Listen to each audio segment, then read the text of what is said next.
S3 Tox e ginecologia. Doutora Mayra, o que é que a sua consulta tem de tão especial para que as nossas pacientes saiam de lá encantadas? Bem, vamos lá. Meu nome é Mayra, para quem ainda não me conhece, prazer, sou ginecologista da S3.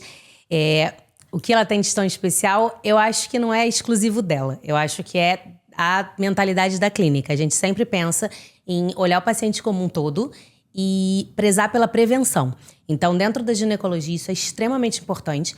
Eu acho que o ginecologista é o primeiro médico da mulher, é o médico que ela tem a maior liberdade para levar todas as questões, e se não tem, deveria ser. Se o paciente não sente isso com o ginecologista que está hoje em dia, deveria buscar outra pessoa para que ela possa ter abertura para levar todos os temas. E aí, dentro da ginecologia, a gente vai avaliar naquele paciente tanto a parte clínica, numa anamnese completa, perguntar sobre tudo para aquele paciente. E aí a gente vai desde como é a história ginecológica, as coisas mais básicas, ciclo menstrual daquela paciente, quando começou, se já terminou, quando terminou, como são os sintomas que ela sente em relação àquilo, a parte obstétrica dela, saber se ela já teve filhos ou não, se não teve, por que motivo, se teve, como foram essas gestações, entender um pouco da família daquela mulher, então perguntar na história familiar dela se tem alguma coisa que pode afetá-la, que a genética pode acabar fazendo ser um ponto de avaliação pra gente. Na história que a gente chama de história pregressa, as outras coisas que aquela mulher tem, ela tem diabetes, ela tem hipotireoidismo, ela tem artrite reumatoide, tudo isso influencia em conhecer aquela mulher para saber como olhar individualmente para cada paciente. Na parte do exame físico, lembrar sempre de um exame físico mais completo possível. Então, enquanto a gente pede para a paciente se despir, tirar toda a roupa, a gente vai olhar absolutamente tudo. Ao mesmo tempo que eu estou examinando a mama, eu estou prestando atenção como é que está a pele daquela mulher, se ela tem alguma alteração de pelos que a gente vai precisar investigar e vou precisar encaminhar para alguém. Se aquela mulher tem alguma alteração de abdômen, se aquela mulher não... É importante entender que a ginecologia não é só olhar a mama da paciente, olhar a vulva da paciente. É muito mais do que isso.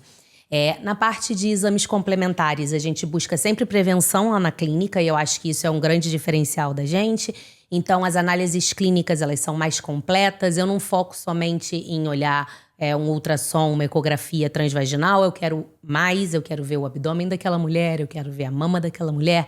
A coleta da colpocitologia, né, do preventivo anual, para a gente ter uma garantia de que não tem uma alteração celular. E caso tenha, que a gente pegue o mais precoce possível e aquilo não traga para a paciente nenhuma coisa futura, nenhum tratamento mais agressivo futuro. A gente tem como fazer isso.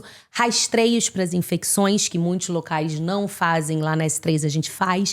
Então, buscar precocemente, saber se aquela mulher tem chance de desenvolver alguma coisa por ter algum patógeno ali. E a parte estética, que eu acho que é uma coisa que não são todos os ginecologistas que têm o hábito de avaliar e valorizar.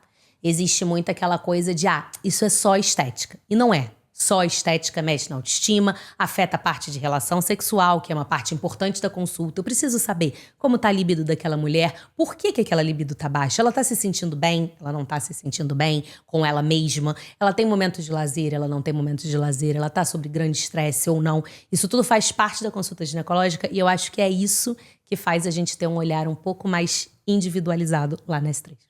Isto requer tempo. Quanto tempo é que demora a sua primeira consulta? Isso requer tempo. A minha primeira consulta dura, em média, 1h30. E isso vai depender das queixas da paciente. A paciente que já vem muito mais acompanhada, a gente consegue fazer isso ser um pouco mais rápido. A paciente que tem bastante queixas, ela não precisa se preocupar com eu preciso falar rápido ou isso não interessa, como já ouvi de algumas que chegaram lá na clínica. Tipo, isso não é comigo. Como não? O ginecologista é seu principal clínico, claro que é. Qualquer queixa é válida dentro da ginecologia. Então, a gente sempre deixa 1h30, às vezes 2 horas para aquela paciente, a depender da quantidade de queixas que ela tem. E temas? Quais são os 3 temas que diria mais abordados a nível de queixas pelas nossas pacientes? Os temas que mais chegam lá na clínica pra gente são as queixas de libido. Elas são bastante importantes, bastante marcantes.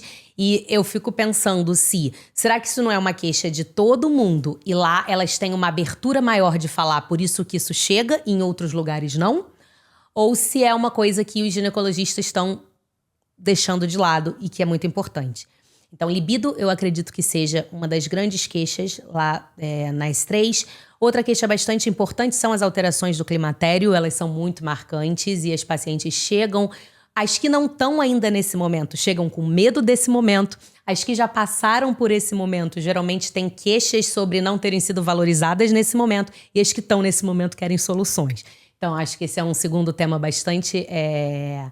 forte lá na S3. E o terceiro tema, por incrível que pareça, é simplesmente eu quero alguém que me escute. Que é uma coisa que a gente vê bastante não ter. Então, assim, eu tenho muita paciente que fala assim, olha, eu não tenho queixa. Eu só quero estar com alguém que eu consigo falar. Que eu consigo ter abertura para falar qualquer coisa. Então, acho que... Acha que uma parte dos problemas das nossas pacientes são resolvidos a partir do momento em que elas são ouvidas por si? Com certeza. Eu sempre falo que não existe dor que não é nada, não existe queixa que é normal. Se queixa, se incomoda naquela paciente, aquilo não é normal. E muitas das vezes, só você valorizar o fato de que, olha, eu entendo que você está sentindo isso, eu entendo que você esteja passando por isso, já faz uma imensa diferença para a paciente. A gente tratar como normal o que dói nos outros e não na gente é muito complicado. Então, acho que sim, valorizar a queixa da paciente, ouvir, permitir que ela se sinta à vontade para falar aquilo, sem minimizar a queixa dela, faz toda a diferença. E isso nós fazemos bem. Espero que sim.